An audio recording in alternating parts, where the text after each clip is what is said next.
जय श्री लक्ष्मी नारायण दोस्तों। मेरे प्यारे प्यारे भाइयों, माताओं और बहनों, आज हम आपको कार्तिक महात्म्य का दूसरा अध्याय सुनाएंगे। आइए सबसे पहले तुलसी माता की कथा सुनते हैं। एक बूढ़ी माई होती है। वह कार्तिक मास में तुलसी जी की पूजा करती और रोज यह कहती, हे तुलसी माता, सत की दाता, मैं विड़ला सींचू तेरा, तू कर विस्तारा मेरा। अडवा ले लड़वा दे, पीतांबर की धोती दे, मीठा मीठा ग्रास दे, झालर की झनकार दे, बैकुंठ का वास दे और श्री कृष्ण का कांधा दे। रोज पूजा करती, यह कहकर चली जाती। यह देख तुलसी माता सूखने लग गई।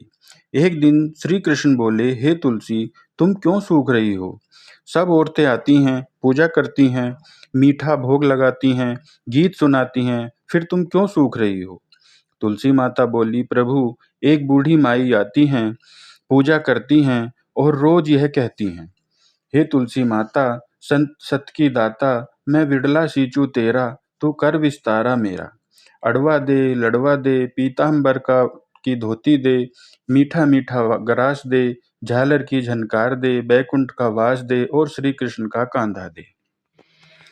भगवान, मैं सब बातें उसकी पूरी कर सकती हूँ, पर श्री कृष्ण का कांधा कहाँ से लाऊंगी?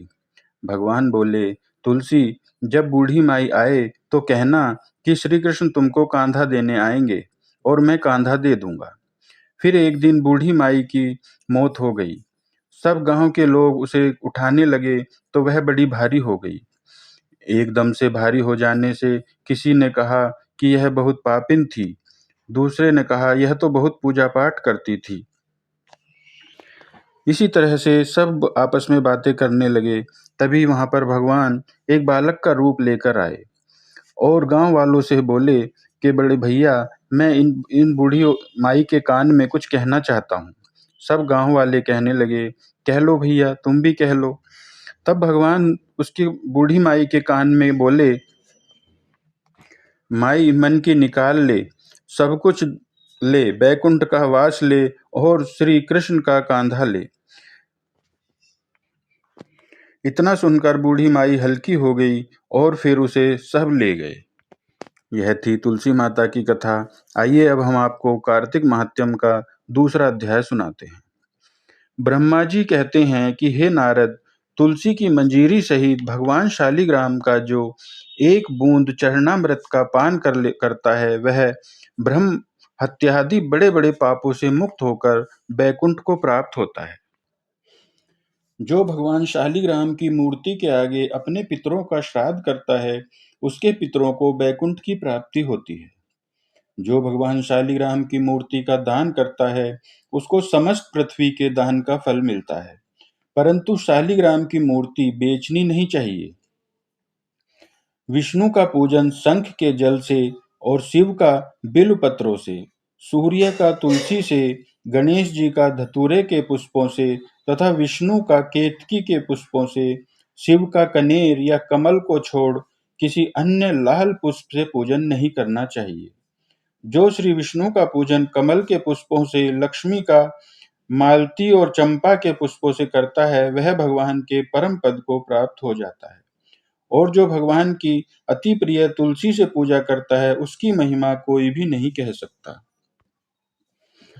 वह कभी माता के गर्भ में नहीं आता। तुलसी माला धारण किए मंजरी युक्त जिसकी मृत्यु हो जाए, वह सीधा बिना किसी बाधा के बैकुंठ धाम को जाता है। तुलसी की छाया में पितरों का श्राद्ध करने से पितरों की अक्षय तृप्ति होती है। तुलसी का सिंचन गंगा, यमुना तथा नर्मदा के स्नान से तुल्य हो जाता है। तुलसी का वृक्ष लगाने, सींचने और स्पर्श करने से मनुष्य के काया, वाचा और मनसा तीनों प्रकार के पाप नाश हो जाते हैं। इस प्रकार कार्तिक का व्रत रखने वाला शांत चित्त से तुलसी का पूजन, प्रदक्षिणा और नमस्कार करके हाथ जोड़कर प्रार्थना करे कि हे हरिप्रिय, देवताओं ने तुमको बनाया, मुनीश्वरों ने तुम्हारा पूजन किया और मैं आपको नमस्कार करता हूँ। इस प्रकार प्रार्थना करे। जो मनुष्य आंवले के पत्ते और फूलों से भगवान का पूजन करता है तथा आंवले के वृक्ष के नीचे बैठकर भगवान का पूजन करता है, उसको सोने के फल और पुष्पों जैसा फल प्राप्त होता है। जो मनुष्य द्वादशी को तुलसी तथा आंवले के पत्तों को तोड़ता है, वह घोर नरक में जाता है। जो मनुष्य कार्तिक मास में आंवले के फल, तुलसी और गोपी चंदन की माला धारण करता है, वह जीवन मुक्त हो जाता है। इस प्रकार व्रती पुरुष भोजन करके चंदन, पुष्प, पान और दक्षिणा से ब्राह्मणों को प्रसन्न करे। सारे मास पृथ्वी पर शयन करे, ब्रह्मचर्य का पालन करे, पत्तल में एक समय भोजन करे, मौन व्रत धारण करे।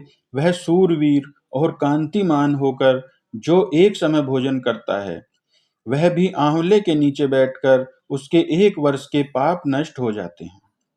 व्रती मनुष्य को शहद, कांजी, दाल, तेल, कच्चा भोजन, दूसरे का अन्न तथा किसी प्रकार का तामसी भोजन तथा बुरे नामों वाली वस्तु का भोजन नहीं करना चाहिए। रविवार को आंवला न खाएं, देव, वेद, गो और ब्राह्मण की निंदा न करें, मांस आदि का सेवन न करें। अब सब प्रकार के मांस कहते हैं। मिट्टी में उत्पन्न हुए नमक, मसूर, बासी भोजन, तांबे के पात्र में डाला हुआ दूध आदि केवल अपने लिए ही पकाया हुआ भोजन, यह सब मांस के बराबर होते हैं। लहसुन, प्याज, पृथ्वी का फूल, गोभी आदि, मूली, गाजर, जंगली घिया, बैंगन, पेठा, दोबारा पकाया हुआ भोजन नहीं खाना चाहिए। रजस्वला स्त्री, मलेच्छ, पतित, पाखंडी आदि से वार्तालाप नहीं करना चाहिए। इन तिथियों में इन एक एक चीजों का भोजन नहीं करना चाहिए। इन तिथियों में इन एक एक चीजों का भोजन नहीं करना चाहिए। एकम को पेठा, दूज को बैंगन, तीज को पृथ्वी का फूल, चौथ को मूली, पंचमी को बेलफल, छठ को कालिंदा, सप्तमी को आंवला, अष्टमी को नारियल, नवमी को जंगली घिया, दशमी को परमल, एकादशी को बेर, द्वादशी को मसूर, त्रयोदशी को पान, चतुर्थी अथवा अमावस्या और पूर्णमासी को नारी का साग नहीं खाना चाहिए। तो मेरे प्यारे मित्रों, यह थी कार्तिक मास के दूसरे अध्याय की कथा। जय माता दी, जय श्री लक्ष्मी।